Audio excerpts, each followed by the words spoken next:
Hello YouTube family, welcome back to another episode of let's talk motorcycles. So आज की जो video है वो हम बना रहे हैं प्रणव के साथ and we are talking about RE Himalayan 450।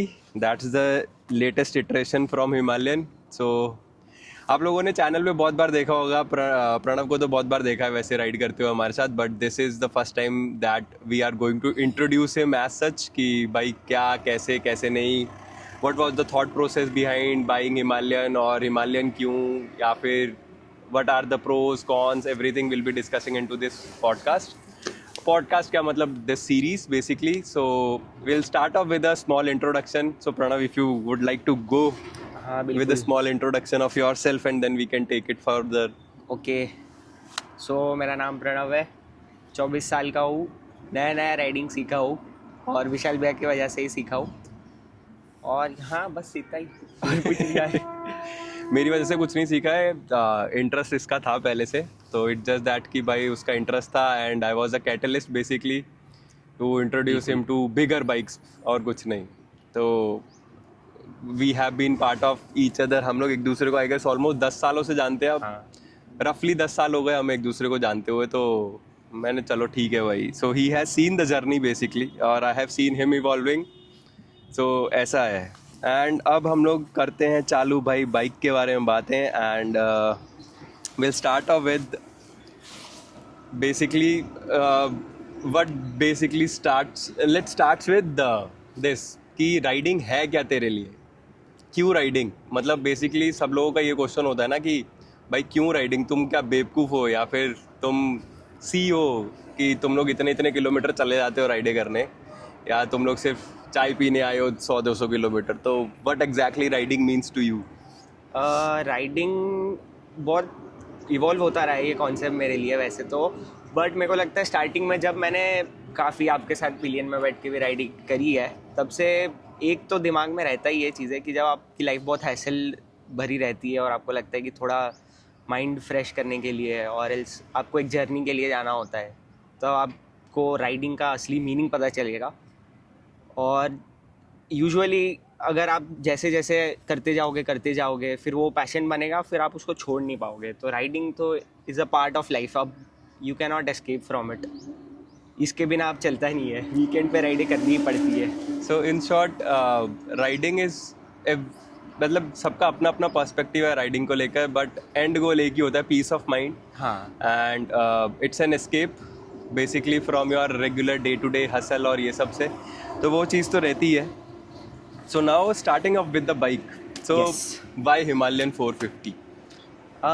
कोई रीज़न नहीं था एज सच, बट कहीं पे तो स्टार्ट करना था और इसके बारे में काफ़ी डिस्कशन भी था कि मैं काफ़ी टाइम से बाइकों के साथ था, मतलब विशाल भैया के साथ था और काफ़ी राइडिंग करी भी है, साथ में पिलियन वगैरह भी बैठ के मैंने काफ़ी राइडिंग करी है। बट फिर हमें लगा कि इट्स टाइम कि मुझे भी बाइक ले लेनी चाहिए। मेरे दिमाग में कोई थॉट प्रोसेस नहीं था कि मुझे एडीवी ही लेनी है, बट बिकॉज तब हिमालयन नई आई थी और इको फ्रेंडली और बजट फ्रेंडली दोनों थी मेरे लिए, तो मैं हिमालयन के साथ गया। और हाँ, एडीवी लेनी थी फिर बाद में, क्योंकि ज़्यादा राइड करने के लिए बेटर रहता है इंडियन रोड कंडीशंस के हिसाब से भी, कि बेटर है कि एडीवी हो। There is a very interesting story कि भाई ये बाइक बुक कैसे हुई है, तो प्रणव बताएगा वो कि भाई कैसे हम लोगों ने बुक करी थी ये बाइक। हमने 2024 में आई थिंक जुलाई में हाँ, बाइक देखने गए थे और हमने तब जब सिर्फ टेस्ट राइड करनी चालू की थी और हमने सोचा था कि 2-3 बाइकें देखेंगे एंड ऑल। तो फर्स्ट हमने हिमालयन देखी थी, रॉयल एनफील्ड गए थे, हिमालयन चेक करी और तब तक मैं इतना माइंडसेट बना चुका था कि मेरे को ये बाइक लेनी है। तो हमने वहाँ पे टेस्ट राइड ली, फिर हमने बाइक पसंद करी, फिर हमने पूछा कि कौन सी बाइक अवेलेबल है। मुझे लेना था वाइट कलर जो आता है वो लेना था, लेकिन वो अवेलेबल नहीं था। तो फिर हमने बोला कि जो कलर अवेलेबल हो। विशाल भैया ने ज़्यादा पूछ किया मुझे कि भाई कलर मैटर नहीं करता, बाइक मैटर करेगी। हमने उसी दिन बाइक बुक करी है और आई थिंक एक हफ्ते में मैंने बाइक ले ली थी। हाँ, एक हफ्ते में बाइक ले ली थी। तो वो ऐसा था कि हम लोग गए थे तो सिर्फ टेस्ट राइड लेने और सिर्फ देखने, मतलब तब तक ये माइंड तो बना चुका था कि इसको हिमालयन के अलावा कुछ लेना नहीं है। एंड ये थोड़ा डिलेमा में था कि अभी घर वालों से पूछ लूँ क्या, अभी मैं उनको पूछ लेता हूँ। And this was the readily available colour. तो मैंने बोला कि भाई कलर का अगर तेरे को ज़्यादा नहीं है कि मेरे को यही कलर चाहिए हो या स्पेसिफिक कलर नहीं चाहिए तो तू बुक कर भाई। और उसी टाइम हम लोग ने खड़े पैर ट्रांजेक्शन करी, उसी टाइम सटासट बुक करी थी हम लोगों ने। एंड इसकी किस्मत अच्छी थी, लोगों को वेटिंग थी 2-2.5 महीने की। हाँ। इसकी किस्मत इतनी अच्छी थी कि यही वाला कलर रेडीली अवेलेबल था और इसको 1 हफ्ते में डिलीवरी मिल गई थी। हमने टेस्ट राइड के दिन पे ही आई थिंक बाइक देख भी ली हाँ, थी। मतलब day यही available कलर था एक इनके पास पड़ा हुआ, तो we just got to see also in flash कि भाई कलर कैसा दिखता है कैसा नहीं दिखता है। और कलर प्रेफरेंस में इतना ज़्यादा हम लोग रुके नहीं कि भाई हम लोग main heart of the matters ये मैटर नहीं करता कि दिखती कैसे है Colour बाइक कौन या सा है। कलर कैसा है, तो कलर इज़ फाइन। सो अब हम बात करेंगे कि भाई हिमालयन एज ऑफ कितनी इवॉल्व हुई है। हम लोग ने पुरानी वाली नहीं चलाई है, बट तेरे हिसाब से आरी कितना इवॉल्व हो गया है with Himalayan 450? Himalayan I think मैंने फर्स्ट जनरेशन हिमालयन चलाई हुई है, बट नॉट दैट कि मैंने उस पर काफ़ी राइड करी है, लंबी राइडें नहीं करी है। थोड़ा बहुत इधर उधर चलाई हुई है बाइकें।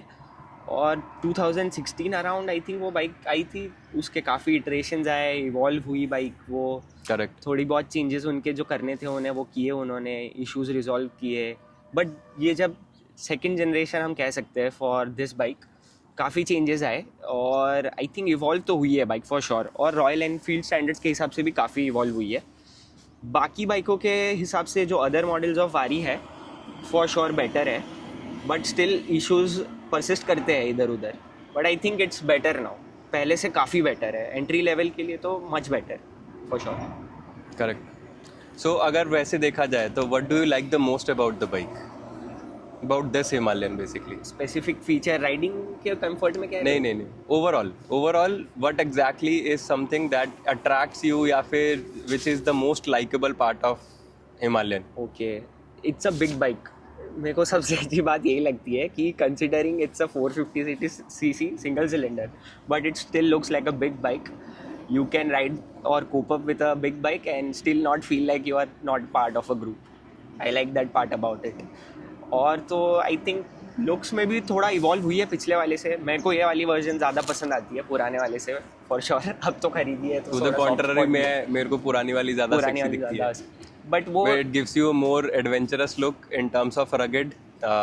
जबकि इसका टैंक शेप और वो थोड़ा रेडिकल है। वही अगेन 1250 और 1300 का जो डिफरेंस आया था, वही बहुत टाइम से हम वही देख रहे हैं। और ये एकदम से नया डिज़ाइन है तो थोड़ा अलग सा है, बट हाँ मेरा प्रेफरेंस वो वाला मॉडल ज़्यादा है। हाँ वही है कि बहुत ज़्यादा देख लिया इस वजह से। सो जैसे कि आरी के साथ अपने बोलते हैं कि भाई आरी ने, जैसा तू बोल रहा था कि भाई इंजन पे काफ़ी काम हुआ है, इंजन चेंज हो गया है basically. It has given you more power as well as torque figure change हुए हैं, सीसी बढ़ा दिया है, सब कुछ बढ़ा दिया है। How is engine performance? Engine is good. I think previous generation से पावर तो डेफिनेटली ज़्यादा है, हॉर्स पावर बहुत ज़्यादा है, जो ज़रूरी भी था बाइक के लिए। काफ़ी इंटरनेशनल मार्केट्स में भी और डोमेस्टिक में भी ये बात चलती है कि हिमालयन अच्छी बाइक है लेकिन पावर के लिए स्ट्रगल कर रही है। बट आई थिंक 2024 और 23 अराउंड जो ईयर था, उसमें जब उन्होंने बाइक लाई है, उस हिसाब से I think 452 CC Sherpa engine जो उन्होंने इसमें डाला है वर्क करता है बाइक के लिए और बहुत अच्छे से परफॉर्म करता है फॉर मतलब any ride, short ride, city runs या long ride, it performs well. और हर रेंज में अच्छा परफॉर्म करता है। आप कोई भी सिटी में स्पीड में कम चला रहे हो तो भी इट विल नॉट फील लैगी, या आप सिटी में चला रहे हो तो स्ट्रेस में फील नहीं करेगा। रहता है स्ट्रेस फॉर श्योर रहता है, बट एक सर्टेन स्पीड के बाद रहता है। तो I think engine does good on it's part.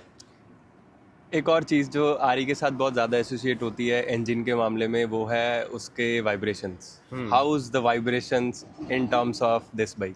जैसे बुलेट ओनर्स हैं या फिर मी बीइंग आरी ओनर सो था मैं पहले, मेरे पास थी इंटरसेप्टर। तो how is the difference of those vibrations now? क्योंकि सर अपेरेंटली आरी ने काफ़ी काम करा है वाइब्रेशंस पे, एंड अब ज़्यादा कंप्लेंट्स नहीं है लोगों की वाइब्रेशंस को लेके। तो how is Himalayan on this? I think vibrations तो है फॉर श्योर है, बट जो प्रॉब्लम या फिर जो आई थिंक कंप्लेन थी बहुत लोगों की पहले कि जो नमिंग फीलिंग आती है हाथों में और पैरों में आफ्टर अ लॉन्ग राइड, वो डेफिनेटली नहीं है। But for sure after certain RPM you will feel the vibes, but because it is a metallic tank and all, I think foot pegs में तो I don't think you feel the vibration. Overall पूरी body में आपको ऐसे vibration का feel तभी आएगा if you are going about I think above 6000 RPM you will feel it, but I think below that it's bearable. I think in riding gears आपको पता भी नहीं चलेगा कि है bikes. You will get accustom to it. अब जैसे जैसे चलाओगे स्टार्टिंग में थोड़ा ऑड लग सकता है, बट आई थिंक बेरेबल है फॉर श्योर. सो अगर वाइब्रेशंस नहीं है, कॉन्ट्ररी यही आदमी है जिसका हाथ दुख गया था जैसलमेर की राइड पे. ही वाज लिम्पिंग बेसिकली कि हाँ भाई मेरा अब हाथ पूरा दर्द हो गया है. Vibrations is minimal. हम लोग ने जितनी चलाई है बाइक, मैंने एक राइड करी है इस पे और एक छोटा सा टेस्ट राइड स्पिन करा था जैसलमेर में. तो उस टाइम पे वाइब्रेशंस में आरी ने काफ़ी अच्छा काम करा है. Vibrations is very damped right now. वो विद जे प्लेटफॉर्म जो इनकी नई बाइक है, नया प्लेटफॉर्म था इंजन का, वो अच्छा काम है उसमें. With in terms of power, what exactly is your thoughts? अब 40 PS की पावर जनरेट हो रही है, 40 हॉर्स पावर्स है, तो हाउ इज इट डिफरेंशिएटिंग और कैसे सही है वो? आई थिंक इनफ है. 40 horse powers is enough for initial starting. अगर कोई कर रहा है राइडिंग कर रहा है, बहुत पावर है. आपको सिटी राइड्स में तो ज़रूरत नहीं पड़ती है पावर की, या आपको फील नहीं होगा तब कि आपको बहुत पावर चाहिए. आई थिंक हाईवेज पे it performs well. It sits very comfortably around 100, even 120 I think कर सकती है. बट इंडियन कंडीशंस पे I don't think it's preferable, और चलाने को भी नहीं मिलती है इतनी fast. We agree on to it. मतलब हम लोग जब लंबी राइडें कर रहे हैं, ही is able to catch up to us. हम 1250-1300 के साथ ही is able to easily catch up. हमारी क्रूजिंग स्पीड होती है 100 to 120 के बीच में. मतलब easily whenever the highway is very free, कुछ नहीं है ट्रैफिक, तो हम लोग इस स्पीड पे आराम से कैरी करते हैं वो speed. And RE is able to cope up on in terms of that. Now come the part how it performs in off road. Off road मैंने ज़्यादा करा नहीं है. ऑफ रोड मैंने बहुत कम ऑफ रोडिंग करी है इस पर. But I think off roading के लिए you will have to get comfortable with the weight of the bike. Okay. अगर आप बाइक के वेट के साथ कंफर्टेबल हो सकते हो, आपको बाइक के बारे में थोड़ा फील आ सकता है कि आप कैसे हैंडल कर सकते हो बाइक को, then it is a capable off roader for sure. Bike off roading के लिए बनी है, कर सकती है.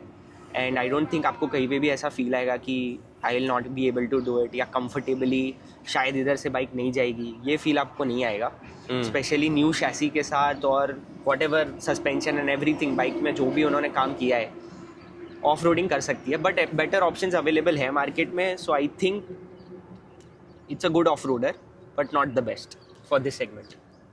कूल. सो ऑफ रोडिंग में एक और चीज़ जो बहुत बड़ी फैक्टर होता है, दैट इज़ टॉर्क. हाँ, right. How is the torque? Low torque में आई थिंक सबसे बड़ा कंप्लेंट प्रीवियस जनरेशन में भी यही था कि इट फील्स कि टॉर्क ज़्यादा नहीं है. आई थिंक इसमें भी थोड़ा प्रॉब्लम है. अराउंड फर्स्ट 2000 RPMs आपको ज़्यादा बाइक से फील नहीं मिलेगा कि बाइक में है टॉर्क या थ्रूपुट मिल रहा है इतना. बट आई थिंक आप अगर हाई रेव्स पे या हाई RPMs पे अगर आप करोगे ऑफ रोडिंग, तो आई थिंक आपको अच्छा वाइब आ सकता है. ऑफ रोडिंग में आपको फील भी आएगा, और वेट कहीं पे भी आई डोंट थिंक आपको फील होगा. अगर आप कोई मोमेंटम बना के कहीं से जा रहे हो, या फिर इवन बहुत रॉकी सरफेस है कहीं पे जहाँ पे आपको स्पीड मेंटेन करना बहुत मुश्किल हो सकता है. बट कंसिडरिंग मैं 5'5" हूँ, और मेरे से बाइक का वेट कभी कभी ऐसा स्टार्टिंग में तो काफ़ी बार हुआ है कि वेट हैंडल नहीं हुआ है. बट आई थिंक टॉर्क अभी मेरे को, जैसे बाइक में वही कह रहा हूँ, टाइम जैसे इवॉल्व होता है बाइक के साथ, तो टॉर्क तो मिलता है. टॉर्क की दिक्कत नहीं आती है. आपने करी हुई है, आपका कोई ओपिनियन हो सकता है इसमें? अभी इस पे व्हाट आई फील इज कि भाई टॉर्क लैगी तो है. It's a high raving engine basically. तो आपको एक सर्टेन RPM के ऊपर रखना पड़ेगा, और एल्स बाइक स्टॉल हो जाएगी ऑफ रोडिंग में. एंड ऑफ रोडिंग में क्या होता है कि मतलब I have been part of series. मतलब मैं I am the owner of series of bikes, different bikes. तो मैंने अलग अलग टॉर्क्स देखे हुए हैं. तो जो ease of use in terms of high torque वाली जो बाइकें होती हैं उसमें है ना, वो इसमें नहीं है. I have to keep it at around 2,500 के RPM, तब जाके ये bike easily flawless off roading करती है. और एल्स ये स्टॉल होने के टेंशन रहती है. एंड जब आप ऑफ रोड कर रहे होते हो ना, तो ऑफ रोड करते करते इट्स वेरी डिफ़िकल्ट टू क्या बोलते हैं उसको, यूज़, या फिर आप एंगेजिंग क्लच. राइट. श्योर. तो वो जो क्लच वाली चीज़ है ना, वो अगर मेरे को यूज़ करनी पड़ेगी टू मेंटेन द RPM, तो वहाँ पे टॉर्क बहुत मैटर करता है. तो वो जो है, वो मेरे को ऐसा लगता है कि दैट्स अ लैग वेयर आरी शुड वर्क. कि भाई torque should be available at the lowest RPM so that बंदे को सिर्फ एक्सीलेटर से खेलना है, ओके बंदे को क्लच की टेंशन ना हो। वेयर एज इन मेरे को डाउन शिफ्ट करना पड़ेगा अगर मेरा अगर मेरा आरपीएम बहुत ज़्यादा नीचे चला गया है, और else I have to maintain RPM, right. तो वो एक चीज़ है जो इंजन पार्ट पे आरी लैग करता है। वो मेरा पॉइंट ऑफ व्यू है बेसिकली कि भाई वहाँ पे लैग नहीं होना चाहिए basically. It helps the off roading make effortless. तो वो एक चीज़ है। नाउ जब हम लोग ऑफ रोडिंग की बात कर ही रहे हैं तो let's jump on to the suspension, where पहली बार आरी USD फोक्स लेकर आया है, Yes. That too on an ADV bike. Yes. USD forks आए, तो how is the suspension on the bike? Amazing. मेरे को लगता है इससे बढ़िया सस्पेंशन आपको ये सेगमेंट में, वो भी विदाउट एनी सेटिंग्स, आई थिंक उन्होंने बहुत अच्छा काम किया है on the part of royal Enfield. I think इससे बढ़िया सस्पेंशन मैंने रॉयल एनफील्ड पे पहले तो कभी नहीं देखा है किसी भी बाइक पे। आई थिंक इंटरसेप्टर पे बहुत बढ़िया था फॉर श्योर जब आपके पास थी, बट इस पे तो आई थिंक बहुत ही फ्लॉलेस सस्पेंशन है, specially on the front suspension part without any adjustment. और आई थिंक ये सबको ही पसंद आ सकता है, for a Correct. Beginner rider, even for a professional rider और someone who rides a big bike. उनको कोई कंप्लेंट्स नहीं होगी बाइक के साथ। Front is performs very good. Even on bad surfaces you will never feel कि आप कभी थोड़ा ऑफ कलर जा रहे हो या फिर आपको थोड़ा अनकंफर्टेबल फीलिंग आ रहा है। बहुत ही क्रेजी आउटपुट है फ्रंट सस्पेंशन का। और रेयर सस्पेंशन में I don't think any problem is there, but Vishal भैया को लगता है because I think he rides a BMW, he still feels it is a bit stiff. मेरे को कोई कंप्लेंट्स नहीं है फिलहाल। I think it is good. मेरे हिसाब से स्टिफ एज इन ट्रू।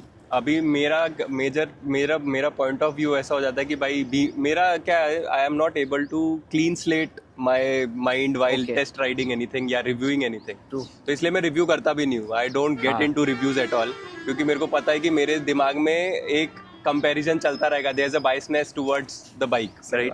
सो वो चीज़ रहती है। बट जब मैंने पहली बार जैसलमेर में इसको चलाया था आरी को, एंड हिमालयन का सस्पेंशन फ्रंट सस्पेंशन बहुत अच्छा है। I loved it. मतलब जो डाइव आनी चाहिए ब्रेकिंग पे या जो फील आपको फीडबैक मिलना चाहिए सस्पेंशन से, वो बहुत प्रॉपर मिलता है। वेयर एज इन स्टिफ मेरे को पीछे वाला लगा था, बट अगर आप मैं उसको सिर्फ ऑफ रोडिंग के हिसाब से देखूँ तो ऑफ रोडिंग के हिसाब से दोनों सस्पेंशन सही है। एंड जब आप लॉन्गर रन्स पे चल रहे हो तो you can not have that much of softness इस बाइक में, जस्ट बिकॉज ट्रैवल भी कम है पीछे वाला। तो वो मेरे को थोड़ा ऐसा Yes. लगता है कि नहीं ठीक है, मतलब it's a well balance suspension as such. But हाँ, अगर थोड़ा और सॉफ्ट होता it could have been much more better. But वही है कि भाई बाइक का वेट भी सपोर्ट करना है। आई थिंक एक इसमें अच्छी चीज़ हो सकती थी कि जो उन्होंने भी बताया पॉइंट सही है कि रियर सस्पेंशन बेटर हो सकता था। उसको बेटर करने के लिए अगर ये लोग अगर ऑप्शन दे देते हैं एडजस्टेबिलिटी का, correct, for sure it would have been better. But this is also not bad. कभी भी फ्लोटिंग वाला फील मेरे को या रियर मिस कर रहा है ऐसा कभी नहीं लगता है। हाँ. रिस्पॉन्सिव तो है for sure, but definitely improve तो हो ही सकता है। करेक्ट। स्कोप है। स्कोप सीरियसली मतलब मेरे को ऐसा लगता है कि भाई कोई भी कंपनी कभी भी ना परफेक्ट बाइक नहीं बनाती है। मतलब there is always some room for improvement, and it varies rider to rider. हाँ, कि मेरे को कुछ अच्छी चीज़ लग सकती है, तेरे को कुछ और अच्छी चीज़ लग सही सकती है। है। तो वो डिपेंड करता है कि भाई क्या चल रहा है, कितना, किसको, कैसे। तो average it out. Company Average it always यही करती है कि भाई हाँ. 100 लोगों को 100 अलग अलग चीज़ें लगेंगी, तो भाई उसको एवरेज कैसे करना है। करना तो बैलेंस बाइक के हिसाब से इट्स वेरी गुड, बट हाँ इम्प्रूवमेंट हो सकती है। हाँ, डेफिनेटली हो सकता है। और दूसरी चीज़, when we are into this itself suspension, adjustability is something that is missing. How do you take that कि कितना एडजस्टेबिलिटी होती और तो तू कितना और खेल सकता था इसमें? आई थिंक फ्रंट में आई डोंट थिंक अगर होता भी तो मैं उसको छेड़ता। कंप्रेशन रिबाउंड दोनों अगर वो लोग दे भी देते, I don't think I would have touched it, क्योंकि इतना अच्छे से परफॉर्म करता है वो on the roads as well और ऑफ रोड्स में भी। सो मेरे को ऐसा फील नहीं होता है कि I should make it stiff for the roads और ऑफ रोडिंग के लिए अलग सेटिंग होना चाहिए था। रेयर में I would have definitely touched it, I would have made it more softer, but बहुत सॉफ्ट भी नहीं करता मैं आई थिंक। बट प्ले में तो आता for sure, not on the roads but off roading पे I would have much more comfort मेरे हाथ में होती चीज़ें तो मैं कर सकता था, क्योंकि अभी मैंने इतनी बाइक चला ली है तो आई थिंक अब मैं वहाँ तक पहुँच गया था कि मैं थोड़े चेंजेस करके सस्पेंशन में I would like to Correct. Make some fun out of it. Yes. So मेरे को ऐसा भी लगता है कि when you are buying a bike right, तो you have to spend a certain amount of time with it, because आप पिछली बाइक जो भी या चला रहे थे, अगर आप नए राइडर हो तब तो आपके लिए बिल्कुल ही नया एक्सपीरियंस है, तो you don't have anything, you are a clean slate, तो वो ज़्यादा बेटर ऑप्शन है. बट अगर आपके पास पीछे कोई बाइक का रेफरेंस था, हाँ. तो you have to unlearn those things and get used to the new bike, और वो सारी चीज़ें होती हैं. तो वो थोड़ा आता है कि भाई इधर you get used to it और एल्स. यस. अगर वो टाइम पीरियड में आप बाइक के यूज टू नहीं हो पाए तो फिर बाइक बेच दो, मतलब you will never like it, ऐसा वाला हिसाब है. ये भी हो सकता है क्योंकि मेरे पास कोई रेफरेंस पॉइंट ही नहीं था बाइक Correct. लेने से पहले, बिकॉज ये मेरी पहली बाइक है. तो I think I used more got to used with the bike rather than उल्टा Yeah, होने से. it's एक्चुअली होना उल्टा correct. चाहिए, but still I think it's better. मतलब इसको बाइक को ज़्यादा ट्वीक करने की ज़रूरत नहीं है, नहीं ये है. खुद ट्वीक हो सकता है. हाँ. वेयर एज इन अगर अब हम मतलब जिस लेवल पे हम पहुंच चुके हैं, मैं हो गया या फिर और हमारे सीजन राइडर मेहुल भाई हो गए, तो now getting into changing yourself is much more difficult rather than changing things into bike. तो वो थोड़ी चीज़ें हो जाती हैं, वो एक चीज़ है. Now when we are into off roading, suspension और comfort, how is the seat comfort and the ergonomics? ये काफ़ी कंट्रोवर्शियल हो सकती है चीज़. स्टिफ है सीट, काफ़ी स्टिफ है. राइट. कंफर्टेबल है but it is stiff. I think थोड़ा हार्ड ब्रेकिंग पे आप मूव कर सकते हो. फ्रंट में आप टैंक के साथ थोड़ा टच कर सकती है, आपके ज्वेलरी टच हो सकती है. बट मैं तो चला चला के अगेन वही पार्ट है कि I have become used to it. It's still stiff. I think अभी हमने जो गोवा पे राइड करी थी उसमें हमने एक ग्रैंड पिट स्टॉप का जो सॉफ्ट कुशन था वो यूज़ किया था. वो काफ़ी हेल्पफुल था. मुझे तब पता चला जब मैंने यूज़ किया. तब तक मुझे आइडिया नहीं था कि कितना कंफर्टेबल हो सकता है. आई थिंक बेटर है, सीट और बेटर हो सकती है. बहुत बहुत ही स्टिफ है सीट. बिकॉज मैं जब किसी और को बाइक चलाने देता हूँ तो मुझे यही फीडबैक मिलता है कि ये काफ़ी लकड़ी का फट्टा जो होता है वैसे फील होता है. It's bad. I think touring seat का ऑप्शन है इसमें. Correct. वो एक एडेड एसेसरी है जो मेरे को लगता है स्टॉक ही देना चाहिए था उन्हें. हाँ. वो काफ़ी बेटर है seat. True. More cushion, better comfort for long rides.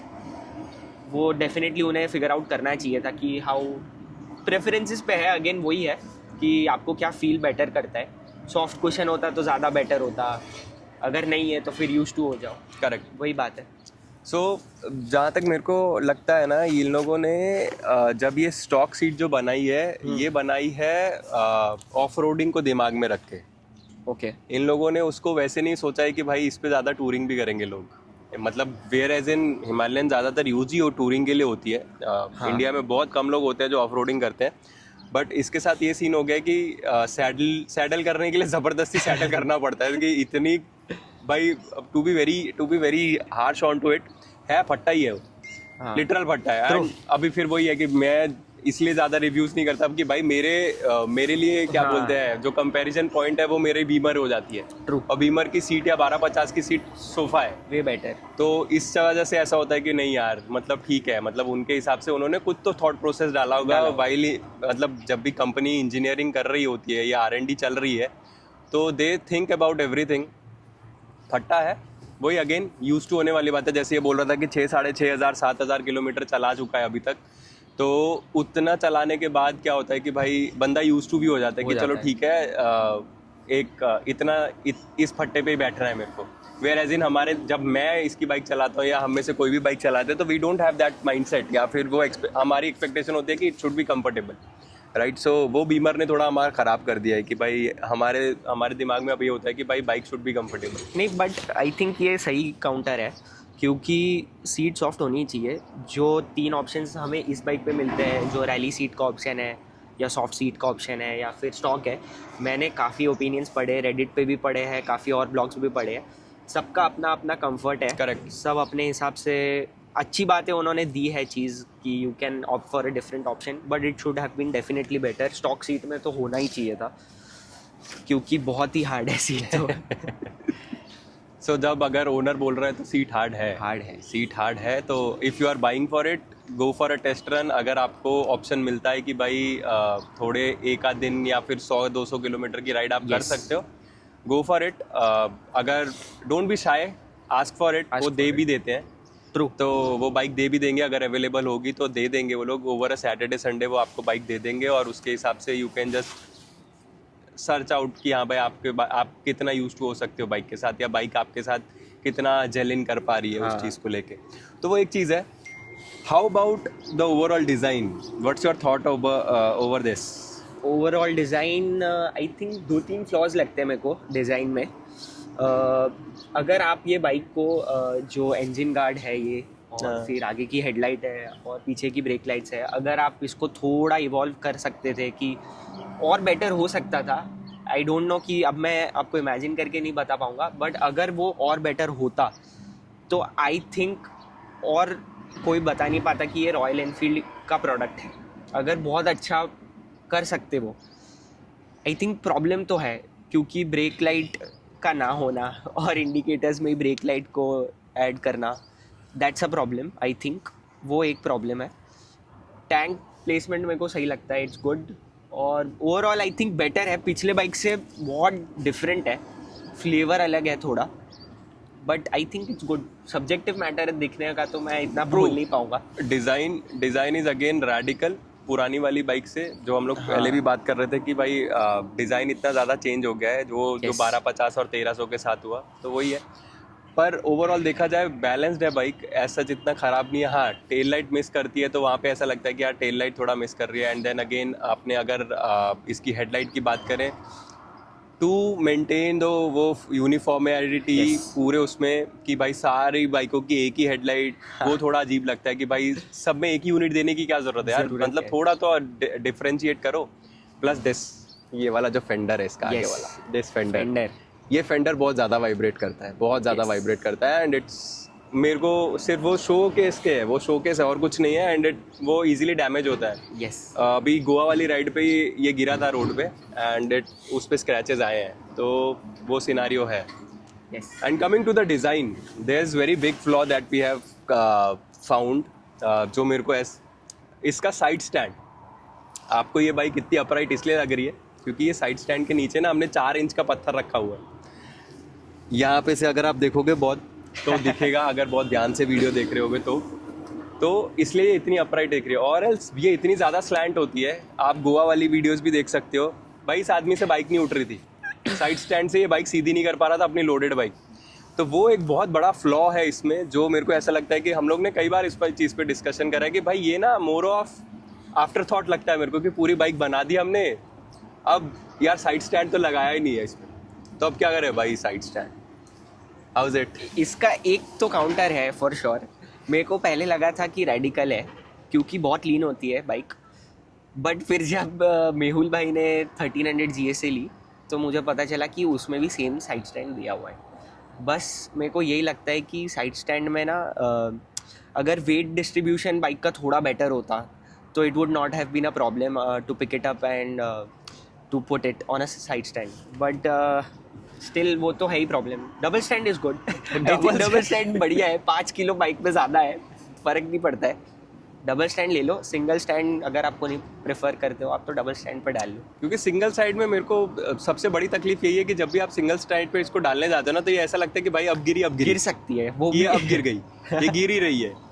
तो वो थोड़ा ऐसा लगता है कि भाई ये ना बहुत बड़ा आफ्टर थॉट है इन लोगों के लिए कि भाई हमने सोचा ही नहीं कि साइड स्टैंड प्लेसमेंट कैसे करनी है, और बहुत ज़्यादा टेढ़ा कर दिया। And you must have seen videos, इसमें 4-4, 1-2, 2-2 इंच के लोग वो अपराइट करने के लिए उसको एक्सटेंडर लगा रहे हैं। तो मतलब ये ऑब्वियसली एक थोड़ा सा फ्लॉ तो है कि भाई मतलब अगर मैं फुली लोडेड बाइक एक लंबी ट्रिप के लिए लेके जा रहा हूँ तो मेरे लिए बहुत डिफिकल्ट हो जाएगा इसको साइड स्टैंड से वापस स्ट्रेट करना।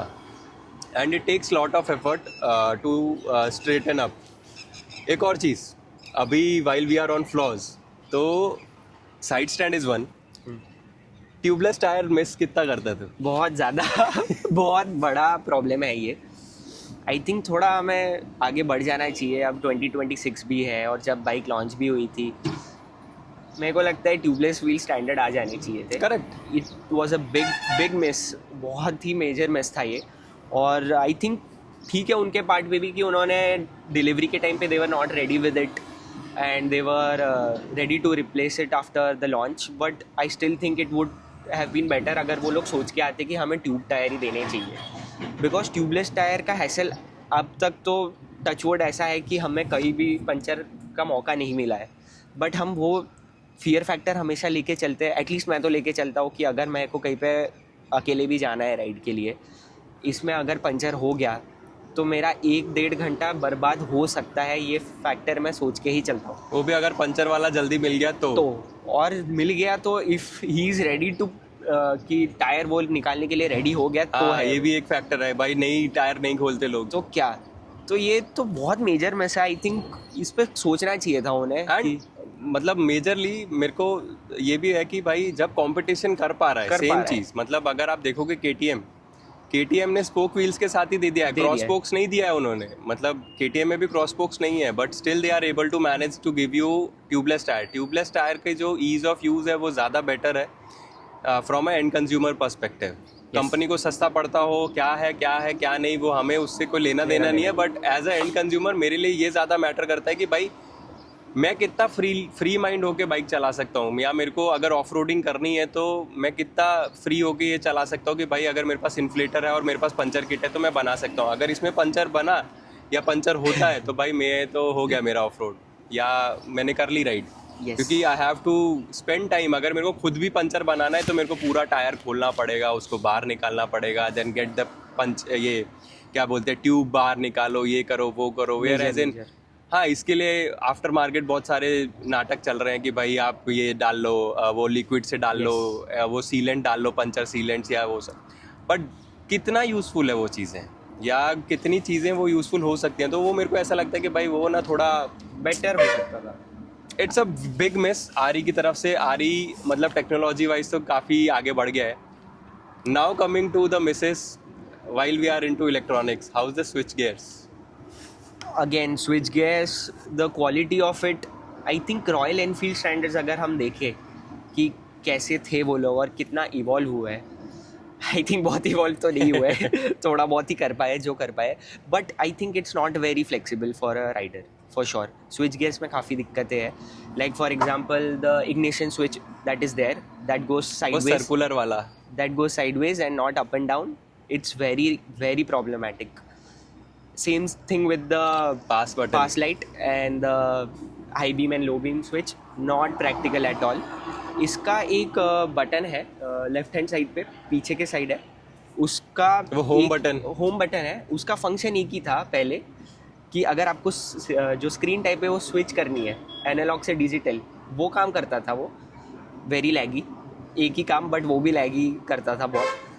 अब उसका वो भी फीचर चला गया है, अब वो सिर्फ बैक बटन के लिए यूज़ होता है, वेरी सैड। मतलब स्विच गियर में तो आई थिंक बहुत बेटर कर रहे हैं लोग बजाज से, अब कंपैरिजन करना है तो Bajaj is doing way better. Competition obviously competition बहुत ज़्यादा अच्छा मार्केट में, ठीक है 40-50 हज़ार रुपये ज़्यादा होगी इससे कीमत उसकी, sure, but still way better in terms of toggle switches और ये सब।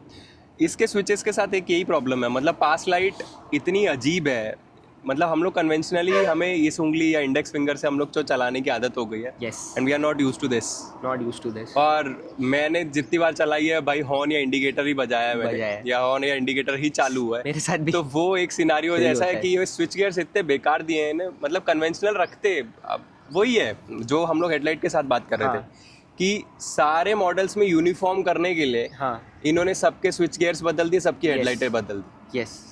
सो वो एक चीज़ बहुत ही बेकार है भाई, कुछ तो सोच के करो यार। आई थिंक अगर कुछ भी नया करना चाहते थे तो I think it would have been fine. अगर नहीं, मेरे को लगता है कि इन्होंने ना एक और चीज़ करी है, क्वालिटी ऑफ स्विच गियर्स ना सुपर मीटियोर में अलग है थोड़े से, ट्रू, और इसका अलग है। आई थिंक जो इंडिकेटर्स नहीं है, पास लाइट और जो वो है what is it, the ignition switch, I think वो ब्रश्ड मेटल है, so it looks better. I am not sure but ये प्लास्टिक है, ये प्लास्टिक है ऑब्वियसली, हाँ ये प्लास्टिक है, तो वो metal is good and all, but वही है, मेरे को तो वही लगता है कि अगर आप कन्वेंशनल रूट से जाओ कुछ चीज़ों में तो बेटर ही रहता है। ऑब्वियसली पुराना का switch gear I think was good, and Bajaj का नाम मैंने इसीलिए लिया कि अगर आप कोई भी बजाज की बाइक लेते हो, पल्सर लो या फिर not even Bajaj, there KTMs और एनीथिंग, उसको वरना दे हैव इवॉल्व्ड। अगर उनकी कोई मिस्टेक्स होती है, आई थिंक आपको उसका स्विच गियर देखना चाहिए। मैंने बहुत रिसेंटली डिस्कवर किया ये, मेरे को भी नहीं पता था। Way better, way better. और बहुत कन्वेंशनल इसलिए भी होना चाहिए कि मैं लॉन्ग राइड्स पे ये नहीं देख सकता कि बार बार मैं हाथ हटा के चेक तो नहीं करूँगा कि पास लाइट दे रहा हूँ या इंडिकेटर दे रहा हूँ या हॉर्न True. बजा रहा हूँ। और अब well we are on pass light का कोई मतलब नहीं है, कैंडल चला रहा है वो आदमी। मतलब हेडलाइट आपने, मतलब you switch from halogen bulbs to LEDs कि LED कुछ ज़्यादा पावरफुल होगी या फिर LED कुछ ज़्यादा अच्छी होगी, but how RE can do this? मतलब कि LED और टट्टी हो सकती है, how it can be more shittier than the halogen bulbs. Halogen at least आपको, मतलब मेरे को ऐसा लगता है कि भाई फॉग वाले एनवायरनमेंट में या उसमें कुछ ज़्यादा अच्छा परफॉर्म कर पाएगी, वेयर एज इन LED तो भाई और बेकार हो जाता है। True. White light will not able to provide that much of clarity in terms of fog. How's LED? LED is very bad. Practically use के लिए वो बना ही नहीं है। मतलब अगर मैं रात को लाइट चालू करके मैं बाइक चलाऊँगा, अगर कहीं पे ज़ीरो विजिबिलिटी है, I don't think it will be, touring के लिए तो I don't think it is good. For city rides, if you have enough light in cities, so it's okay, you can ride it, but I it has no guess, practical use case. Or problem is that they are using LEDs, but they are using something called a reflective LED technology, where they reflect it onto the roads, and then it has a shittier throw. Obviously, they should have gone for a new headlight setup for sure. वो कर सकते थे वो लोग, but considering उन्होंने, I think आपकी bike में halogen light थी इंटरसेप्टर में, हेलोजन भी दे देते तो it would have been better. Fog में तो डेफिनेटली कम में आता। हैलोजन के साथ मेरे को ये तो था ना कि एक्सपेक्टेशन नहीं होती, एक्सपेक्टेशन ही नहीं थी कि भाई मेरे को कुछ दिखेगा करके। पर स्टिल मैंने 3 साल इंटरसेप्टर चलाया, मेरे को आज तक कोई प्रॉब्लम नहीं हुई थी कि भाई मेरे को दिख नहीं रहा है आगे कुछ भी। आपने उस पे ऑक्सिलरी लाइट्स कुछ भी नहीं लगाया था ना मैंने। इसमें तो आई थिंक मेरे साथ ये एक बहुत बड़ा फैक्टर क्रीप इन बाद में भी किया, क्योंकि मेरे प्रॉब्लम ये हो गया कि मेरी आंखों में नंबर आ गया। तो बिकॉज ऑफ दैट बहुत मेजर प्रॉब्लम था ये मेरा नंबर, उसकी वजह से आई थिंक बड़ा है थोड़ा बहुत। उसके लिए aux lights, if you are a season tourer, तो आपको ऑक्स लाइट डेफिनेटली डलवानी ही चाहिए। मेरे साथ आई थिंक इतना प्रॉब्लम नहीं आया है अभी तक, बिकॉज हमने रात को ज़्यादा राइडें करी नहीं है। हमने काफ़ी राइडें, we don't ride after 7:30, that too अगर बहुत रोड कंडीशंस हमने बहुत कवर नहीं किया है, then only we pull it off. I think Jaisalmer में हमने काफ़ी ये प्रॉब्लम फेस किया था, बिकॉज तब रेन्स वगैरह थे, तो we had to wait for a while and then drive at night, but same problem, the throw is not enough, just not enough. At least for a standard headlight it should have been better. मेरे को ऐसा लगता है कि वो जो throw है ना, वो सिर्फ एक सर्टेन स्पीड तक का आप वो कैरी कर पाओगे। फॉर एग्जांपल 30 या 40 पे आप अगर चल रहे हो, तो वो जितना दिखा पा रही है उतना आपके लिए ठीक है। मतलब you get ample amount of time to react अगर कुछ ऐसा होता है रास्ते में। ट्रू। और एल्स अगर आपको 70-80 स्पीड कैरी करनी है, नहीं हो पाएगा। तो this is something that again बेकार। ये तो स्टैंडर्ड की बात है। अब मैं एक और बात इस पर ऐड करना चाहूँगा कि मैं हाई बीम के बिना नहीं चला सकता हूँ, क्योंकि उसका हाई बीम भी उसका स्टैंडर्ड लाइट का थ्रो देता है। But then I have lowered it setting, so I am not basically using the high pass for the high pass, but I am using it for the visibility, correct, which is again a practical thing to give a standard headlight. बहुत basic misses है bike में।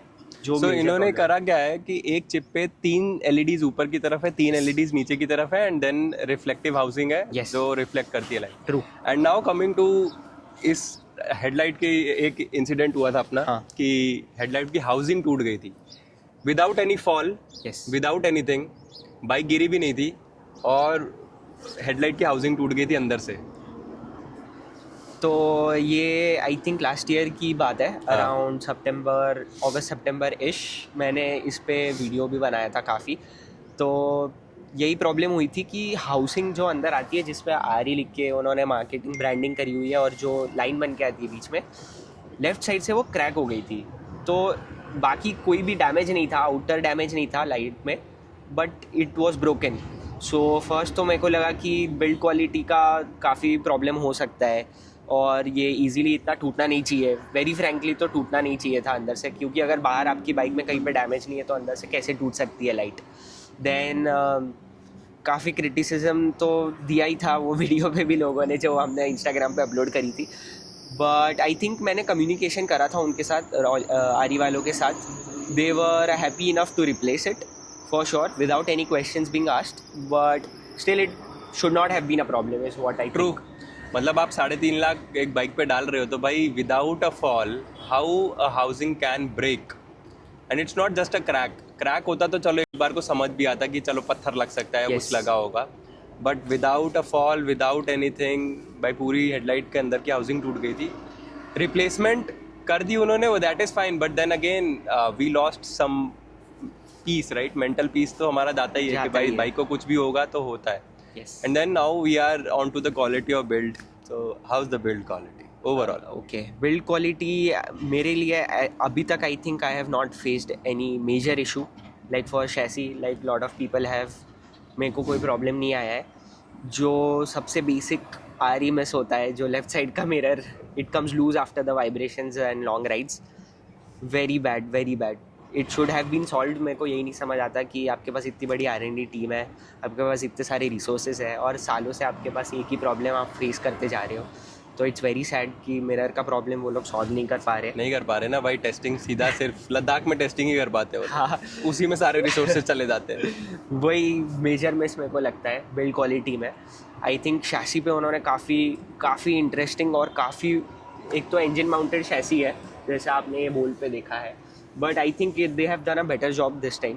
Previous में भी यही issues थे जो शैसी break के होने के आ रहे थे, अभी भी हो रहे, बट द प्रॉब्लम विद आरी व्हाट आई थिंक इज उनकी इनकन्सिस्टेंसी की कंसिस्टेंसी बहुत ज़्यादा है। मेरे को अगर कोई राइड क्वालिटी में प्रॉब्लम अगर मेरे टेस्ट राइड मॉडल में नहीं आया है तो नॉट नेसेसरीली वो किसी और को दूसरी बाइक में नहीं आएगा। Correct. It's the same issue for the vibration as well what I think, कि बहुत लोगों को मेजर इश्यूज आते हैं उनकी बाइक में भी, जो मुझे अभी तक मेरी बाइक में नहीं आए हैं। Again could be because of some flaws, it's not the build quality, I think it can be better, but I don't have any complaints for the build quality on my part. और सिर्फ bike की बात करें तो आपको तो पता ही है कि टेस्ट मॉडल निकलने के बाद, बिकने के बाद शैसिस ब्रेक हुई है, लोगों के कौन सेट में प्रॉब्लम आया है, लोगों के मिरर्स में प्रॉब्लम आया है, यही सब फ्लॉज है। With the problem of concept, जब तूने कॉन्सेप्ट बोला, हाँ, एक और बड़ी प्रॉब्लम जो बहुत ज़्यादा रिपोर्ट हुई थी वो थी राइट पुल। राइट पुल की प्रॉब्लम अगेन। हाँ, राइट पुल की प्रॉब्लम भी है फॉर श्योर। मेरे बाइक में तो स्टार्टिंग से है। आई थिंक मैंने टेस्ट मॉड्यूल चलाया था उसमें भी था, जब मैंने ये बाइक ली थी उसमें भी था, and it is a major problem. बहुत लोगों का प्रॉब्लम सॉल्व हुआ है by tightening I think the spokes. Some people have replace the cone set and they have been happy with it, but I don't think मेरे bike में वो problem अभी तो सॉल्व हो सकता है, क्योंकि मैंने सर्विस सेंटर में in Vadodara I have checked with them, they were not able to identify the problem and it's a very known issue. ये कोई माइनर इशू नहीं है कि मेरे बाइक में आ रहा है, बहुत लोगों की बाइक में ये इशू है।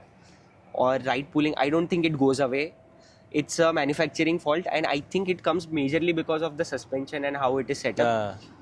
So right pulling I don't think, again ये बहुत सब्जेक्टिव चीज़ है। अगर आप आपकी बाइक में सॉल्व कर पा रहे हो तो काफ़ी बेटर है, क्योंकि ये बहुत लोगों ने सॉल्व किया भी है, ऐसा नहीं है कि ये सॉल्व नहीं होता है, बट मेरे लिए पर्सनली ये सॉल्व नहीं हुआ है अभी तक। It is not a major problem for me. Riding के टाइम पे आई डोंट फील कि ये पुल हो रही है, बट अगेन वही मेंटल पीस की बात है जो विशाल भैया ने करी, कि अगर मेरी बाइक सीधी चल रही होती तो मैं ज़्यादा खुश होता, मेंटली ट्रू पीसफुल रहती चीज़ें। अभी अब ये जो राइट पुल वाली बात है, राइट पुल मतलब जब मैंने जितनी चलाई बाइक, मैं ज़्यादा तो वैसे चलाई नहीं है, मैं हार्डली 100 किलोमीटर चलाई है मैंने इसकी bike, that too fun ride में करी है। तो मेरे को तो ऐसा लगा नहीं था, बट हाँ राइट पुल हो सकता है। और फिर कई बार ऐसा भी होता है ना कि it's not just the bike, it's sometimes आपका मेंटल भी वो हो जाता है कि नहीं यार, एक बार आपको अगर वो थोड़ा सा स्ट्राइक हो गया फिर वो वहीं रह जाएगी चीज़ कि नहीं ये तो अभी है, तो वो एक चीज़ है। अब एक और बड़ा पर्सपेक्टिव टुवर्ड्स आरी कि भाई how is the after sale service, because I am very service oriented guy, मेरे को भाई सर्विस से बहुत प्यार है। After sale service experience matters to me. So enlighten us with this. not very good. I think not as per the expectation of a premium bike per se, as Royal Enfield treat करता है Himalayan को as a sub category or sub brand of it. They think of it as a different category of bike which they make. एक तो वो लोग 4 platform पे बाइकें बनाते हैं, ज़्यादा प्लेटफॉर्म्स उनके पास है नहीं. उसमें भी दे फिगर आउट कि भाई प्रॉब्लम्स कैसे लाने हैं, and then in the after sales and service कि भाई उसको सॉल्व करे, वो भी उनसे ठीक से होता नहीं है. I don't think I have faced any major issues. Again मेरे साथ नहीं हुआ है, बड़ौदा में नहीं पर हुआ ऐसा नहीं है कि लोगों के साथ नहीं हो पर लोगों के साथ बहुत ज़्यादा हुआ है. लोगों ने इतने कंप्लेंट्स करी है आरी को लेके that they have faced major issues in the servicing. और सर्विसिंग में आई थिंक वही है कि जब तक आपकी बाइक में मेजर कोई प्रॉब्लम नहीं आता है, वो आपकी बाइक अगर धोखे भी दे देंगे और काम नहीं भी करेंगे और सिर्फ ऑयल चेंज करके दे देंगे, तो आपको पता नहीं चलेगा उन्होंने क्या किया है. मैंने ये बाइक लेने के बाद काफ़ी चीज़ें सीखी उसी की वजह से है. मैं अपनी बाइक की चेन खुद ही टाइट करता हूँ, मैं अपने बाइक का क्लच भी खुद ही कर लेता हूँ एडजस्ट. मैंने काफ़ी चीज़ें इसी की वजह से सीखी थी कि मेरे को विशाल मैंने पहले ही बता दिया था कि भाई सर्विस सेंटर का जो एक्सपीरियंस है, अब जो सर्विस विशाल भी एक्सपेक्ट करते हैं, वो उन्हें भी काफ़ी टाइम बाद मिला है. उन्होंने पहले मेरे को 3 कंपनियां बदलनी पड़ी, Tiger, Triumph and then BMW. And then BMW considering आप बिल्कुल भी एक्सपेक्ट मत करना कि प्रीमियम बाइक का आपको मिलेगा कुछ भी experience. But I think okay ही है विद आरी विद आरी थोड़ा अलग हो गया उसका. बट हाँ, मैंने इसकी बाइक एक बार सर्विस करवाई है. इसके साथ मैं 2 बार जा चुका हूँ वैसे. एक बार मैंने इसकी बाइक सर्विस करवाई है, तो भाई मेरे को ना आरी के टेक्नीशियन या फिर आरी के जो सर्विस एडवाइजर्स हैं, उनकी level of technical knowledge is zero in terms of the bike या ओवरऑल. जब पहली बार मैं इसकी बाइक सर्विस करवा के आया था, उस बंदे ने सर्विस रीसेट नहीं करी थी, और सर्विस रीसेट नहीं करी, और उसके बाद मैंने बोला कि भाई सर्विस रीसेट खुद इसने करी थी घर पे. वो हमारा फर्स्ट एक्सपीरियंस था.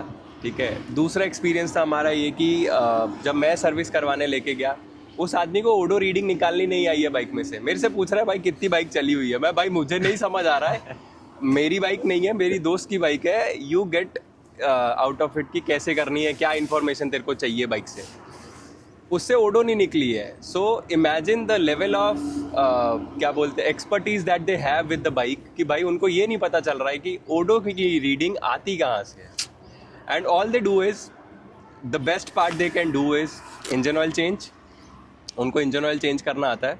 Yes. और उनको चेन सिर्फ धोनी आती है. मतलब दे डोंट सर्विस इट. वैसी की वैसी बाइक दे देंगे, लूब नहीं करेंगे, आपको 250-300 रुपये चार्ज ज़रूर कर लेंगे उस चीज़ का, बट वो करके नहीं देंगे. हाँ, इस पे भी मेरे साथ एक इंसिडेंट हो चुका है. फर्स्ट टाइम मैंने उनको जब बाइक दी थी, तो तब मेरे पास लूब नहीं था, तब मैंने उनसे करवाई थी.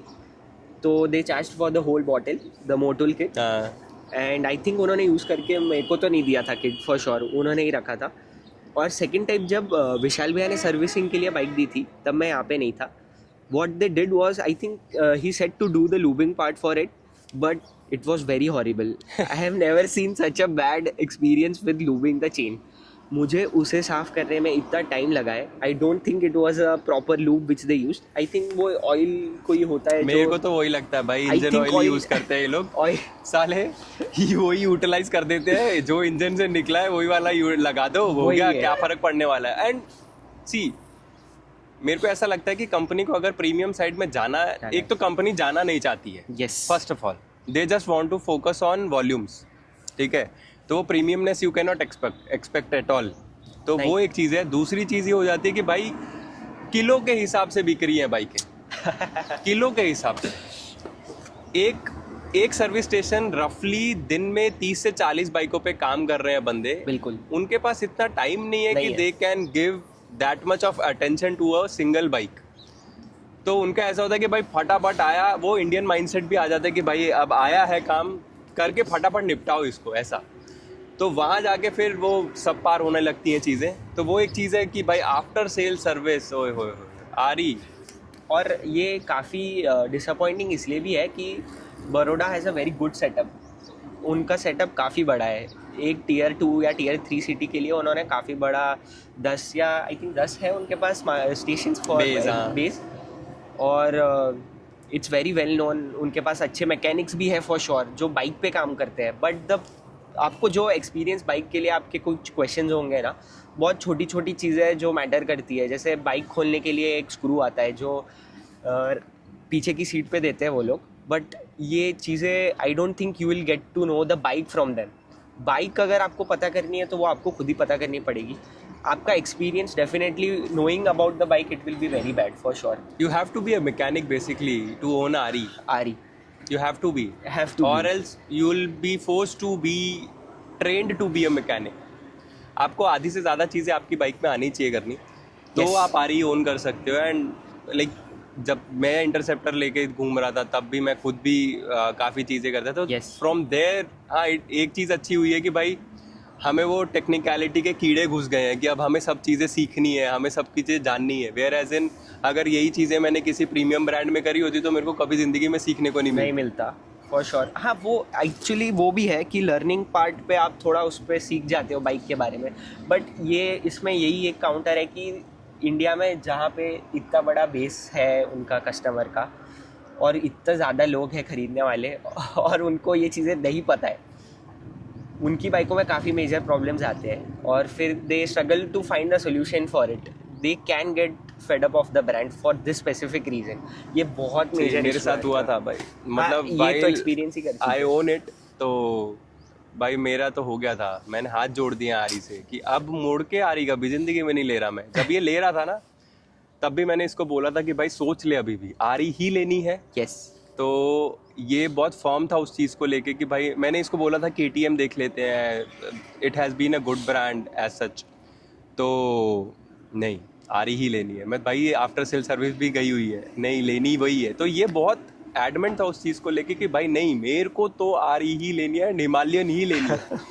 तो ऐसे आई है हिमालयन। इट वाज कि भाई कोई कंपटीशन कभी ट्राई नहीं करा इसने, जबकि तब तक तो ये टाइगर चला चुका था। यस, बट इसका भी एक रीजन था एक्चुअली। KTM का टेस्ट राइड यूनिटी बहुत डिफिकल्ट टू गेट था। There is again this factor in India now कि KTM एक सेकंड ऑप्शन मैं कंसिडर कर सकता था। ये न्यूअर मॉडल आई थिंक तब अवेलेबल नहीं था, but even if adventure X वाला शायद, हाँ जो प्रीवियस जनरेशन था एडवेंचर 390, एडवेंचर 390 हाँ। सेकेंड इटरेशन जो था उनका 23 तक या 2019 से जो स्टार्ट हुआ था करेक्ट। वो था। बट प्रॉब्लम ही वही था कि हमारे जो राइडिंग ग्रुप के जितने भी लोग थे उनके पास बाइक अवेलेबल नहीं थी और टेस्ट यूनिट तो मिलना है मतलब काफ़ी मुश्किल का काम है। आई डोंट थिंक है उनके पास बाइक है। ये हम लोग KTM लेने वाले थे। हम मेरे ऑफिस आने जाने के लिए हम लोग KTM के लिए गए थे and we wanted to try it out. एक भी यूनिट की टेस्ट राइड नहीं मिली थी, हमने 2 शोरूम ट्राई करे थे। तो वो है मतलब कि हमें नहीं मिलती है सर्विस रिलायबिलिटी के। फिर even if you are buying a bike, I think bike से ज़्यादा it raises a question now. सोचना यही पड़ेगा कि whatever is feasible and flexible to Correct. Your city and what you Correct. Want to have the experience, how you want to experience it. तो how is the costing of after sale service now? Costing is fine. I don't think मेरे को एक single cylinder 450 CC के हिसाब से अभी तक मेरी फ्री सर्विसेज चल रही थी, तो I don't think I was facing any major like expensive things. और यार बाइकें है तो थोड़ा जितना भी वेयर एंड टेयर की चीज़ें हैं या फिर normal expenses for the bike जो आपको लगेंगे वही है। I don't think it is very big deal even if initial rider wants to start it. आपको आई थिंक ज़्यादा खर्चा नहीं आएगा फॉर अ बाइक। और वही फिर डिपेंड करता है कि आप किस टाइप की बाइक लेना चाहते हो। ये मेरा थॉट प्रोसेस इसलिए भी आ रहा है बिकॉज मेरे पास बाइक टू बाइक कंपैरिजन में KTM है। So if you are a guy who wants to spend 4000 for a bike in a year और 4000 service interval but twice a year, depends on that. कुछ 7000 हो गया अब तो। 7000 हो गया अब तो। सो आई थिंक इट्स स्टिल अब वही है कि वारंटी वॉइड ना हो जाए, तो इसलिए भी डर लगता है नहीं, खुद घर पे। एक और चीज़ है इसमें, जो आफ्टर सेल सर्विस या फिर सर्विसिंग इंटरवल्स थे, 2 सर्विसेज हम लोग के ऐसे करवाई हैं जिसमें क्या बोलते हैं कुछ करना कुछ नहीं नहीं करना था, कुछ कुछ नहीं करना करना नहीं था इन लोगों को, बस बाइक पूरे दिन इन्होंने अपने पास रखी है Yes. उसकी चीज़ में। वो तो हाँ भाई dealership I think dealership to dealership vary कर सकते हैं। नहीं यार, मेरे को लगता है मतलब if it just a checkup तो वो तो 5-10 मिनट का टर्न अराउंड टाइम होना चाहिए आपका, कि अगर आपकी बाइक में कोई प्रॉब्लम नहीं है and you don't have a reported issue तो आपको पूरे दिन बाइक रखनी ही क्यों है? हाँ उसके लिए एक्चुअली आई थिंक उसके लिए उन्होंने And then- प्रोविजन दिया है। हाँ, मैं बताता हूँ इसमें प्रोविज़न क्या है. I have never taken an appointment for it. अगर आप उधर जाके बाइक दे देते हो उनको, तो वो लोग जो भी नंबर ऑर्डर में specifically first come first serve जो भी होता है उनका, उस बेसिस पे करते हैं, पिकअप एंड ड्रॉप करते हैं और अपॉइंटमेंट बेसिस पे वो लोग लेते हैं. What I have observe videos में, लोगों के वीडियोज़ में देखा है मैंने कि अगर वो अपॉइंटमेंट लेके जाते, स्पेशली अगर आप मैकेनिक को जानते हो, he can give you the bike in 10 minutes. भाई तो फिर तो वही हो गई ना बात कि मतलब सी यहाँ पे तो अपॉइंटमेंट वाला नाटक है, हाँ. लेकिन बाइक तो आपको शाम को ही मिलेगी, शाम को ही मिले. राइट. सेकंड, दूसरी चीज़ कि भाई मेरे को मैकेनिक को जानना पड़ेगा ऑन अ पर्सनल लेवल, तब जाके मेरे को मेरी बाइक पे अच्छा काम मिलेगा, और एल्स आफ्टर सेल सर्विस तो गई हुई है. हाँ, नहीं मिलेगी फॉर श्योर, ये तो मैं मानता हूँ. बट इंडिया में आई डोंट थिंक आपके पास कोई और ऑप्शन भी है. बिकॉज मैं बताता हूँ, कोई भी ब्रांड में चले जाओ, अगर आप किसी अच्छे मैकेनिक को जानते हो जो आपकी बाइक पे काम करता है, या आपने उसको बाइक पे काम करते हुए देखा है, automatically you will feel safer और आपको रिलायबिलिटी ज़्यादा पता चलती है. तो बंदा पकड़ना ही पड़ता है. बिकॉज कंपनी खुद सामने से ऑफर करने को तैयार नहीं है, तो लोग फिर ऐसी चीज़ें. बट ये सिनारियो सबके साथ नहीं हो सकता ना. मतलब फॉर वही तो example if I am problem new in the city, I don't know anyone, I would totally rely on company. तो मतलब सेम सी चीज़ है भाई. अगर मैं कंपनी से प्रोडक्ट ले रहा हूँ तो company should give me at par वाली service, without questions, without any expectations, कुछ भी देना तो फॉर श्योर चाहिए. बट आई डोंट थिंक, मैं तो होप भी नहीं रखता आदि के साथ. मतलब वही है कि भाई उम्मीद छोड़ दी है, बट होना चाहिए. As an ideal case it should be there. So ये एक सिनारियो है. दूसरा, नाउ बहुत ज़्यादा नेगेटिव हो गया आरी के लिए. The only thing that I liked about the bike is, जो ये लोग ने गूगल मैप्स पूरा स्क्रीन के ऊपर, ओडोमीटर के ऊपर ही दे देते हैं ना, that is something I like. तो how is your use case in terms of that? मैंने उसको यूज़ किया है for long rides for sure. Jaisalmer जाते समय भी आई थिंक मैंने थोड़ा बहुत यूज़ किया था उसे. एंड देन अभी गोवा की राइड में it was helpful. It basically maps your phones. It's a screen cast thing. आपको पूरा टाइम फ़ोन चालू रखना पड़ेगा unlocked. Again a drawback. It is a major drawback because if you lose your phone and it's unlocked, major security risk. आपका security, battery drainage. Battery drainage for sure. तो battery drain तो हमेशा रहेगी. आपको पूरा टाइम फ़ोन चार्जिंग पे रखना पड़ेगा. They have a provision for it, but still I don't like it.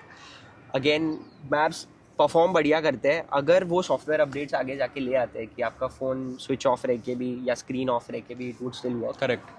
I think it would be better. But अभी तो Google maps is the good thing. अगर आप सिर्फ गूगल मैप्स के बारे में पूछ रहे हो तो नहीं, मतलब स्क्रीन के यूआई के हिसाब से, मतलब कि ओवरऑल अगर मैं देखूं कि जो इन्होंने नया यूआई लेकर आए, देन दे स्विच टूवर्ड्स पूरा नया यूनिटी आ गया कि हाँ भाई पुराने वाले के कॉकपिट से पूरा नया यूनिट. एंड देन बहुत ज़्यादा मार्केट करा गया इस चीज़ को कि भाई साहब नया यूनिट है, you can cast your maps on to it. और उसके बाद भाई एनालॉग, डिजिटल सारे options, you get trip meters, ये वो सब.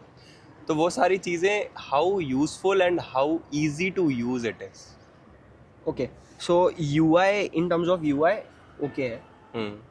बहुत ज़्यादा एक्सपेक्टेशंस नहीं रख सकते आप. ओके है, डिसेंट इनफ है. अगर आप इनिशियली स्टार्ट कर रहे हो बाइकिंग और आपको बाइक लेनी है, good enough. Because electronic aids इतने हैं नहीं आपके पास, चीज़ें खेलने के लिए इतनी है नहीं. तो यूआई आपको बेसिक इन्फॉर्मेशन जो देता है कि ट्रिप कितनी है, रेंज कितनी है, एवरीथिंग. टीपीएमएस है नहीं इलेक्ट्रॉनिक एड्स में, आपके पास ट्रैक्शन नहीं है. तो एबीएस भी I think you can turn off the rear ABS. और राइडिंग मोड्स में भी 4 राइडिंग मोड्स है जो मैं कभी यूज़ नहीं करता हूँ. परफॉर्मेंस मोड यूज़ करता हूँ. एंड देन बाकी यूआई में I think brightness levels are okay, UI is okay. In terms of odometer or speedometer, it is good. It's not bad, but it's not very big. It's 4-inch screen और वो ना round है, it's not rectangle. तो आपको पसंद आएगा. वो वही अगेन सब्जेक्टिव मैटर. ज़रूरी नहीं है. So अगर मैं यूज़ की बात करूँ, how easy it is to use, मतलब कनेक्शन ऑफ फोन, मतलब हमने तो देखा है भाई तुझे स्ट्रगल करते हुए कि भाई कनेक्ट नहीं हो रही है, या फिर you are not able to cast whatever you want to see on screen. So वो एक प्रॉब्लम है. तो and from a new user, और लाइक अभी इसने तो चलो टाइम स्पेंड करा है बाइक के साथ, मैंने तो बिल्कुल नहीं करा था. तो I have to toggle around कि भाई कौन सी इन्फॉर्मेशन कहाँ से आती है, क्या होता है, क्या नहीं आता है. तो वो इतना क्लियर नहीं है हर एक चीज़ लेके. तो वो एक थोड़ी चीज़ मेरे को ऐसे लगती है कि नहीं यार, मतलब यहाँ पे थोड़ा सा आरी कुड हैव डन बेटर। अब पता नहीं आगे आने वाले, और इट्स अ सॉफ्टवेयर अपडेट, ऐसा भी कुछ नहीं है कि भाई आपको बहुत बड़ा कोई हार्डवेयर अपडेट करना है, सॉफ्टवेयर अपडेट से हो जाएगा वो सारी चीज़ें। बट हाँ, थोड़ा सा है इसमें भी जिटरिश तो है। अगर आप बोल रहे हो तो मुझे 2-3 चीज़ें याद आ रही है।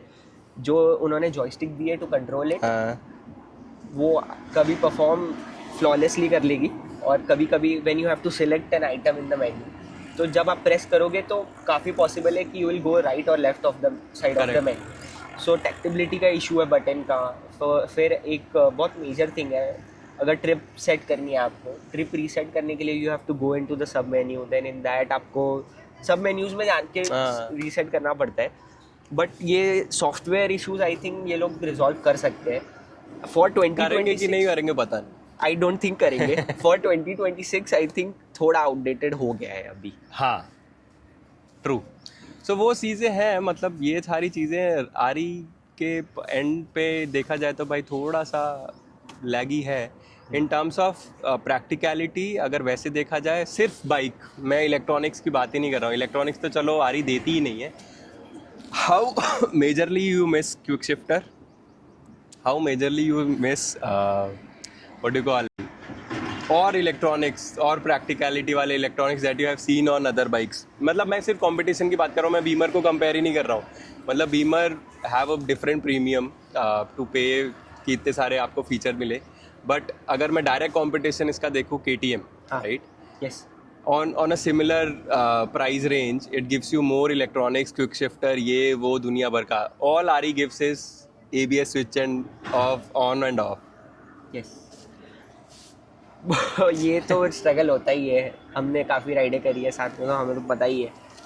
मेरा जो आपने जैसे जैसलमेर का बताया फर्स्ट राइड थी, मेरी पहली बड़ी राइड थी वो, और मेरा जो राइट रिस्ट में और जो पेन था हाथ में, वो इसीलिए था कि मेरे पास एड्स नहीं थे, इलेक्ट्रॉनिक एड्स नहीं थे, क्रूज़ कंट्रोल नहीं था, क्विक शिफ्टर नहीं था। Quick shifter is a major miss, because ये बाइक में जो सबसे अच्छी चीज़ हो सकती है वो टूरिंग ही है। टूरिंग, आप इस बाइक पे इतने लंबे रास्ते तक जा सकते हो, आई थिंक इस पे आप बहुत किलोमीटर नाप सकते हो, बट आपके पास इलेक्ट्रॉनिक एड्स नहीं होंगे तो आप रिस्ट्रिक्टेड फील करोगे कि बेटर होता। अभी आपके पास आफ्टर मार्केट ऑप्शन आ गए, अवेन फटीग तो आएगा ही ना ऑब्वियसली। मतलब मेरे को एक्सीलेटर पकड़ के बैठने रहना है, ट्रू, मतलब to for a 100 kilometre stretch में ऐसे बैठा हूँ तो भाई मैं थकूंगा तो सही। उसके लिए फिर मैंने एक जो सबसे चीपर ऑल्टरनेट था, मैंने फिर इसके लिए इजी क्रूज, एक प्रोस्पेक्ट का आफ्टर मार्केट है, it basically holds on to the throttle, it's not electronically adjustable, it's a jugaad, but अब कुछ कर नहीं सकते। वही है ना, मतलब when competition at the same price gives you quick shifter, cruise control, everything, why can't RE? Why can't RE? For sure, quick shifter तो देना ही चाहिए था, क्रूज कंट्रोल भी फॉर श्योर देना ही चाहिए था। आई थिंक ये दो चीज़ें, अगेन ट्रैक्शन कंट्रोल भी दे सकते थे, ये तीन चीज़ें, क्योंकि आप 450cc की मेजर बाइक चला रहे हो, आई थिंक ये this being their flagship bike for sure, ये चीज़ें स्टैंडर्ड होनी चाहिए थी बाइक पे। अभी भी I don't think they have any plans for the electronics.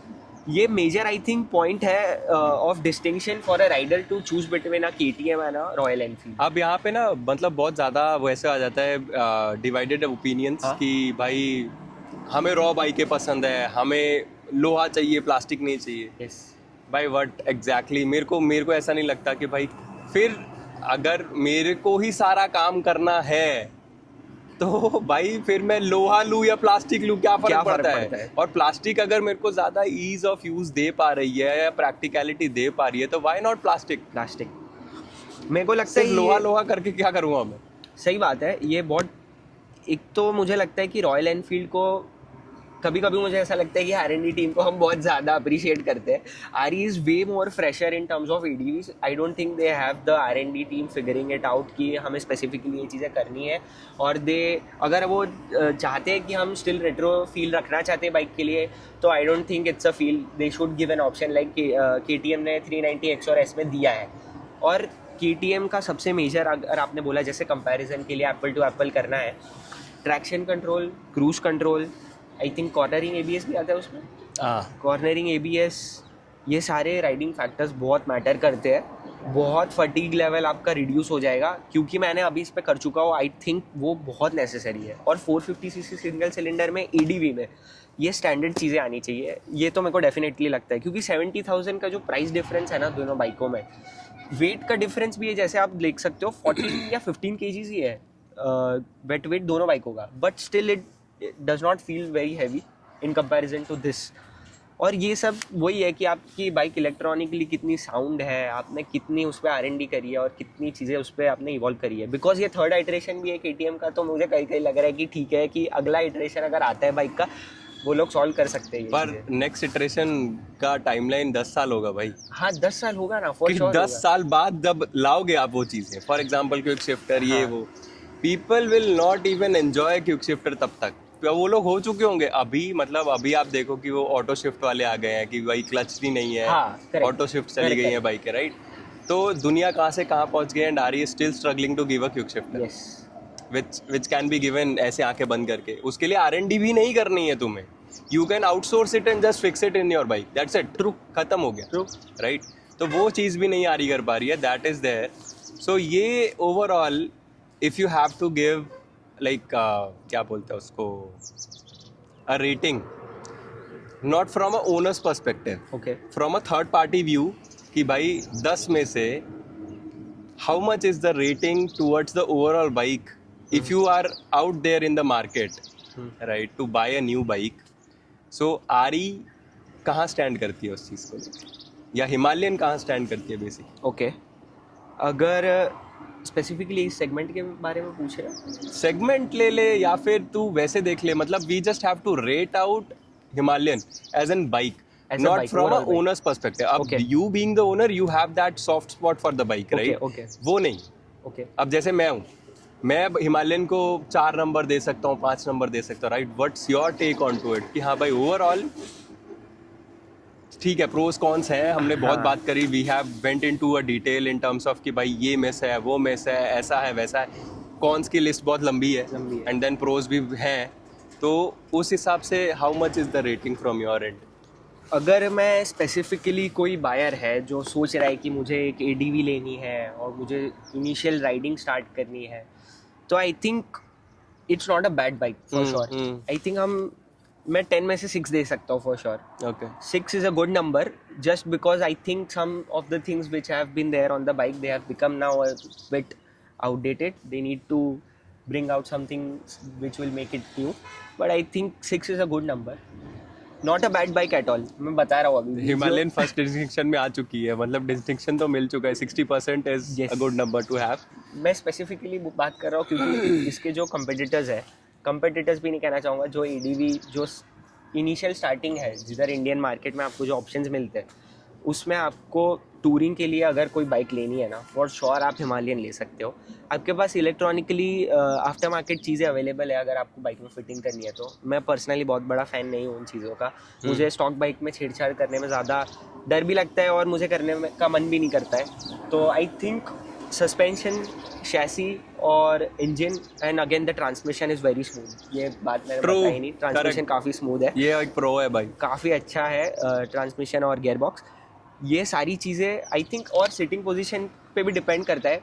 आप काफ़ी लेड बैक राइडर हो, you don't want anything aggressive, you want कि भाई I just want a mile muncher but I don't have the budget for a big bike.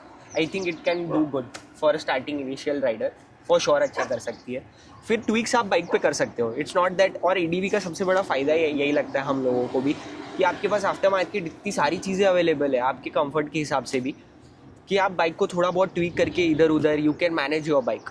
अगर आपके पास option है to spend more money for a bike, I would definitely say पिछले साल की best bike है KTM 390 एडवेंचर ले लो S. अगर आपके पास बजट नहीं है and still you want a different flavour, I think. And we have a video coming up for that as well, where will apple to apple compare everything. So will have that in mind. So वो will do it. और as of now, this was our take basically for RE Himalayan 450. and अगर आप लोग का कोई भी comment, कोई भी question, if you have any other opinion, feel free to drop in the comment box. और बस यही था. Will wrap up the video. We had few more questions but अब वो फिर थोड़े पर्सनल हो जाते हैं, तो फोकसिंग टूवर्ड्स कि भाई हम लोग सिर्फ बाइक के बारे में बात कर रहे हैं. तो विल एंड दिस वीडियो है. आई होप आप लोग को इस Yes. वीडियो में मज़ा आया होगा. अगर ऐसे ही और कंटेंट देखना है, डू सब्सक्राइब. और फिर मिलते हैं ऐसे ही किसी और वीडियो में. Till next time, ride safe guys. अच्छे कमेंट डालना वीडियो पे.